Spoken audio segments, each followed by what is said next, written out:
यहां हम समझेंगे adverbial clause with subordinating conjunction unless, यानी अनलेस वाले स्ट्रक्चर को हम समझने की कोशिश करेंगे। यहाँ पे observe the structure below. If you work honestly you will succeed. Okay, if वाली एग्जांपल ली गई है यहाँ पे, और इफ को हमने पहले ही समझ चुका है। अगर अभी भी आपको उसके अंदर डाउट हो तो उससे रिलेटेड वीडियोस देखें।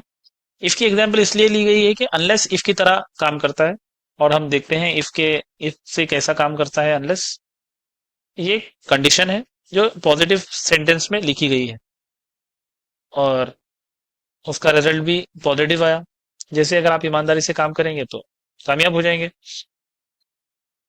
यूजुअली ये होता है कि इफ क्लॉज के अंदर there is a positive condition and a positive result, यानी हम सेंटेंस को पॉजिटिव स्ट्रक्चर में लिखते हैं और उसका रिजल्ट भी पॉजिटिव स्ट्रक्चर में यूजुअली ऐसे होता है।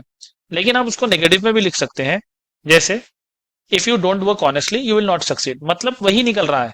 अगर आप ईमानदारी से काम नहीं करेंगे तो कामयाब नहीं होंगे। ओके, लिखा जा रहा है नेगेटिव में लेकिन मीनिंग पॉजिटिव आ रही है। Unless works like if clause as of second sentence. ये जो इफ और नॉट जो आ रहा है यहाँ पे, तो अनलेस ऐसे काम करता है इस सेंटेंस की तरह। कैसे काम करता है और क्लियरिटी के साथ समझेंगे।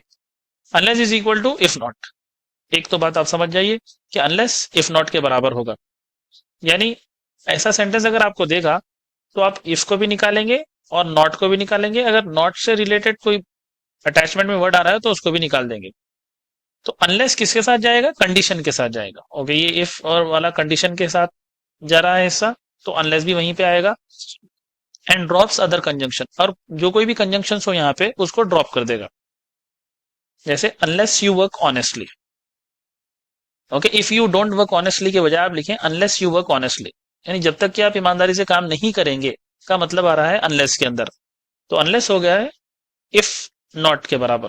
ओके, ये अनलेस इफ नॉट के बराबर है। फिर एक बार यहाँ पे रूल दिया गया है, if the word not comes in the cause part, not आ रहा है, remove not and the effect sentence must be written in negative form. और इफेक्ट सेंटेंस आप कैसा लिखेंगे, नेगेटिव फॉर्म में लिखेंगे। यू विल नॉट सक्सीड यहाँ दे दिया गया है, हम आसानी से लिख रहे हैं। अगर नहीं दिया गया तो आपको इस सिचुएशन को समझकर सेंटेंस बनाना होगा।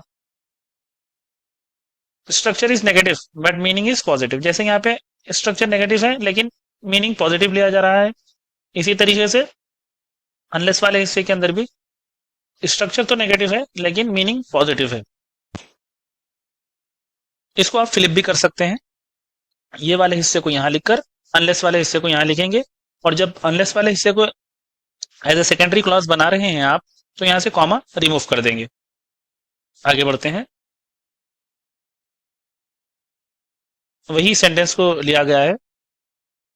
अब यहां पे हम ऑब्जर्व कर रहे हैं टेंस। अगर इस वाले हिस्से में इफ क्लॉज के अंदर सिंपल प्रेजेंट टेंस हो और उसके रिजल्ट में सिंपल फ्यूचर हो, तो हमने पहले ही समझ लिया था, हम इसको कहते थे फर्स्ट कंडीशनल। अनलेस में भी यही हो रहा है।